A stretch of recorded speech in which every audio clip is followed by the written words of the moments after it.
Assalamualaikum warahmatullahi wabarakatuh.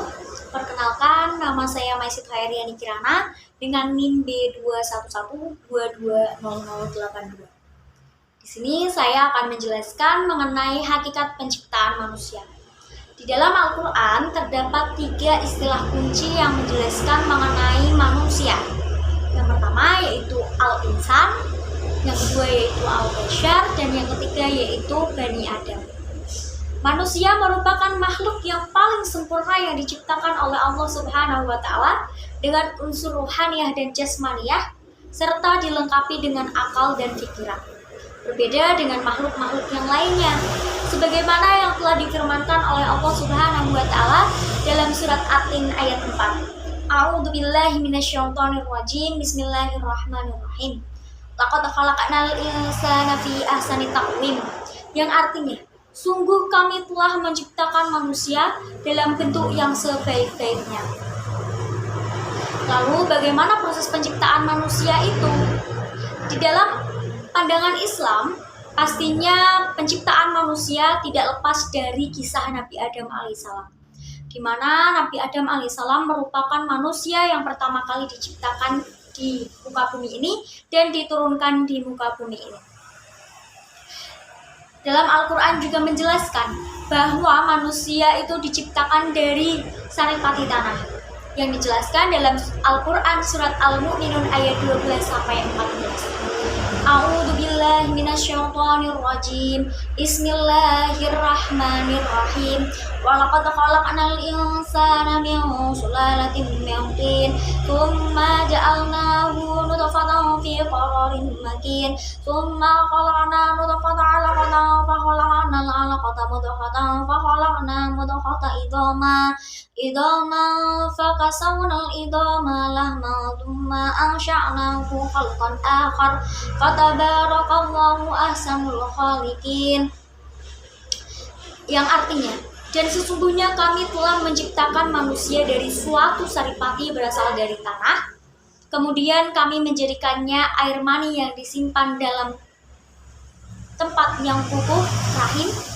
Kemudian air mani itu kami jadikan segumpal darah, lalu segumpal darah itu kami jadikan segumpal daging, dan segumpal daging itu kami jadikan tulang belulang, lalu tulang belulang itu kami bungkus dengan daging, kemudian kami jadikan dia makhluk yang berbentuk lain.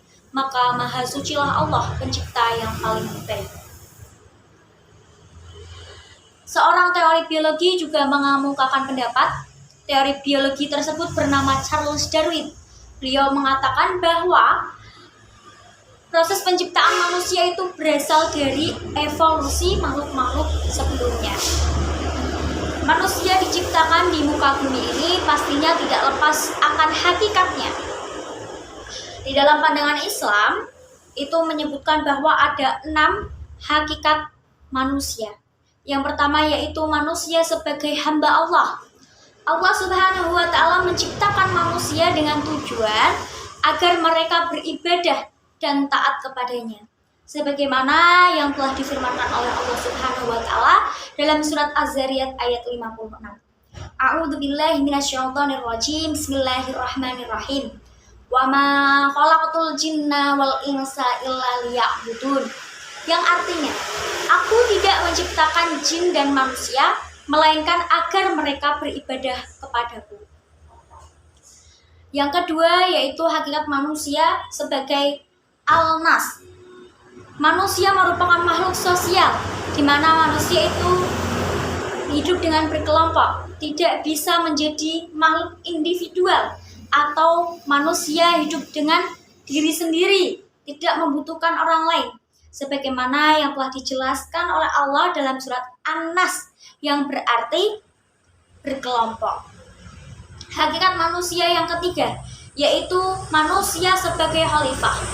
Allah Subhanahu wa Ta'ala menciptakan manusia di muka bumi ini agar manusia itu dapat mengurus, menjaga, mengelola, memanfaatkan, dan bertanggung jawab atas karunia Allah Subhanahu wa Ta'ala untuk mencukupi kehidupan sehari-hari. Yang keempat yaitu manusia sebagai Bani Adam. Mengapa disebut sebagai Bani Adam?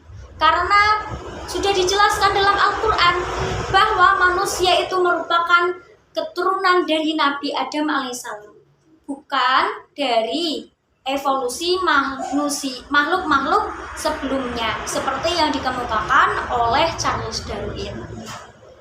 Yang kelima yaitu manusia sebagai al-insan, yang berarti manusia itu merupakan makhluk intelektual. Apa sih yang disebut sebagai makhluk intelektual? Makhluk intelektual merupakan makhluk yang mempunyai akal dan pikiran. Di mana manusia mempunyai akal dan pikiran, dan pikiran itu dapat menyerap ilmu pengetahuan. Maka dari itu manusia disebut sebagai al-insan. Yang ke-6 yaitu ada manusia sebagai makhluk biologis.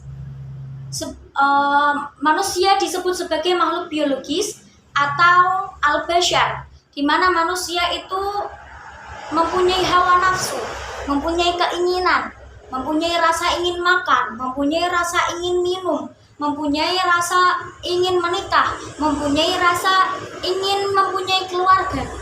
Itu semua disebut sebagai al-bashar atau makhluk biologis.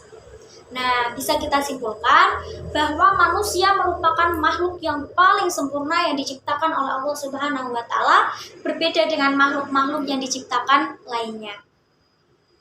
Juga dapat disimpulkan bahwa manusia itu diciptakan dari saripati tanah dan bukan dari evolusi makhluk-makhluk sebelumnya. Karena penciptaan manusia itu sudah dijelaskan dengan jelas dalam Al-Quran surat Al-Mu'minun ayat 12 dan 14. Terima kasih. Sekian yang dapat saya sampaikan. Semoga bermanfaat. Wabillahi taufiq wal hidayah. Wassalamualaikum warahmatullahi wabarakatuh.